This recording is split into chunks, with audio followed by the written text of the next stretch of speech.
अल्लामा साहब, क्या जिस तरह से फ्रांस के सफ़ीर को मुल्क बदरी का मुतालबा रखा था, स्वीडन ने भी सरकारी सतह पर गुस्ताखी की है, तो इसको सरकारी सतह पर वही रद्द-ए-अमल देंगे कि सफ़ीर को मुल्क बदर किया जाए? देखिए जी, रद्द-ए-अमल कौम की सोच से भी बढ़ के होगा इंशाअल्लाह।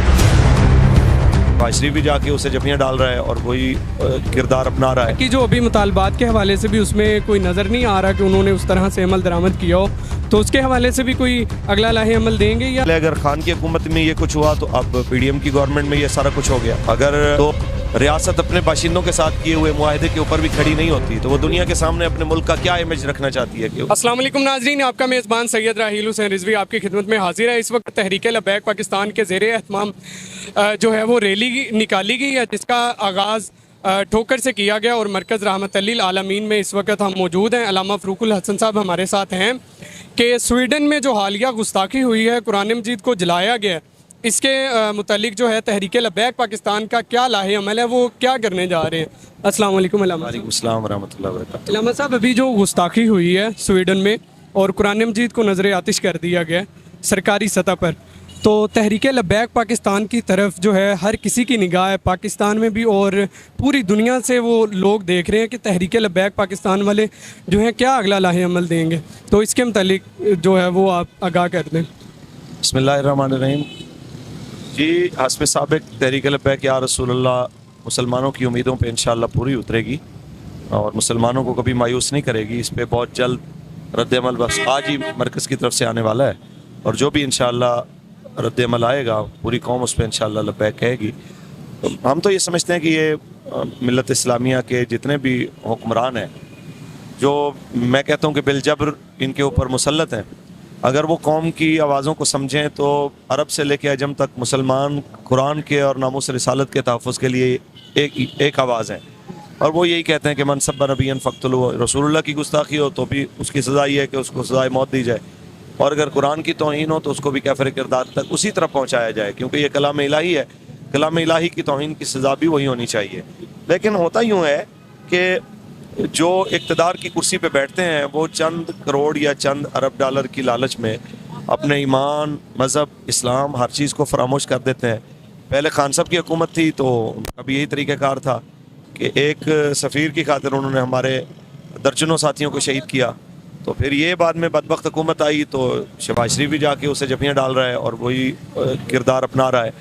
तो अब दूसरी दफ़ा, यानी पहले अगर खान की हुकूमत में ये कुछ हुआ तो अब पीडीएम की गवर्नमेंट में ये सारा कुछ हो गया।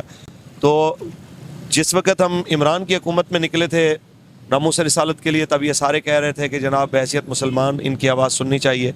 तो आज हम निकले भी हैं मज़ीद निकलने के लिए। जब आवाज़ मरकज़ की तरफ से आती है, किस दिन निकलते हैं और किस अंदाज से निकलते हैं और कहाँ तक जाते हैं, ये फ़ैसला तो हमारे अमीर मोहतरम और मरकज़ करेगा इंशाअल्लाह।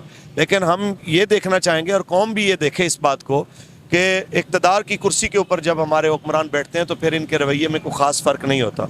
अब आपकी ज़िम्मेदारी है कि अगर कौम वाक़ईतन ये चाहती है कि ये सिलसिला हमेशा के लिए मुनक़ते हो तो उनको चाहिए कि तख्त के ऊपर उन लोगों को लाया जाए जो रसूलुल्लाह की इज़्ज़त और कुरान की इज़्ज़त के लिए अमली तौर पे कुछ करना चाहते हैं। तो अल्लामा साहब, क्या जिस तरह से फ्रांस के सफ़ीर को मुल्क बदरी का मुतालबा रखा था, स्वीडन ने भी सरकारी सतह पर गुस्ताखी की है, तो इसको सरकारी सतह पर वही रद्द-ए-अमल देंगे कि सफ़ीर को मुल्क बदर किया जाए? देखें जी, रद्द-ए-अमल कौम की सोच से भी बढ़ के होगा इंशाअल्लाह। जो आएगा आप इंशाअल्लाह आज ही रात को वो दुनिया के सामने होगा, आपके भी सामने होगा। आप इंशाअल्लाह फिर ऑन एयर देखेंगे और उसको लोगों तक पहुँचाएंगे। बाकी जो अभी मुतालबात के हवाले से भी उसमें कोई नज़र नहीं आ रहा कि उन्होंने उस तरह से अमल दरामद किया हो, तो उसके हवाले से भी कोई अगला लाहे अमल देंगे या वो बात खत्म?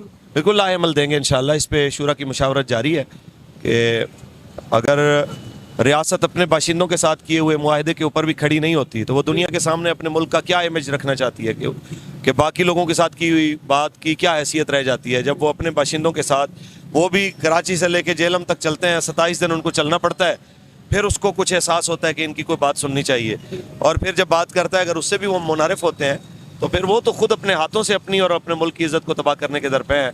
तो उन ऐसे लोगों को तो बिल्कुल कोई हक नहीं है कि वो इक़्तिदार पे बैठे। जी, तो नाजरीन हमारे साथ गुफ्तगू कर रहे थे अल्लामा फ़रूकुल हसन कादरी साहब। तो उन्होंने बताया है कि तहरीक लब्बैक पाकिस्तान का जो लाहे अमल है वो बड़ा ही सख्त तरीन होगा। ये जो मौजूदा गुस्ताखी हुई है, ये हालिया गुस्ताखी हुई है, और पीछे जो मुतालबात भी तहरीक लब्बैक पाकिस्तान के तस्लीम नहीं किए गए और इनके हवाले से भी बातचीत की जा रही थी कि वो मुतालबात तस्लीम नहीं किए गए, तो इनके हवाले से तहरीक लब्बैक का कोई मौक़िफ़ नहीं आया। तो इंशाअल्लाह ताला आज रात तहरीक लब्बैक पाकिस्तान के मरकज़ी अमीर अल्लामा हाफ़िज़ साद हुसैन रिज़वी साहब की जानिब से इन दो इशूज़ पर जो है वो अगले लाहे अमल का ऐलान किया जाएगा कि जो मुआहदे को पूरा नहीं किया गया इसके हवाले से भी, और हालिया गुस्ताखी जो कुरान मजीद को पूरी दुनिया में जो है वो इस तरह से उन्होंने किया है कि स्वीडन में नज़र आतिश किया है और मुसलमानों के जज्बात को मजरूह किया है, उसके हवाले से इंशाअल्लाह ताला अगला लाहे अमल पेश किया जाएगा।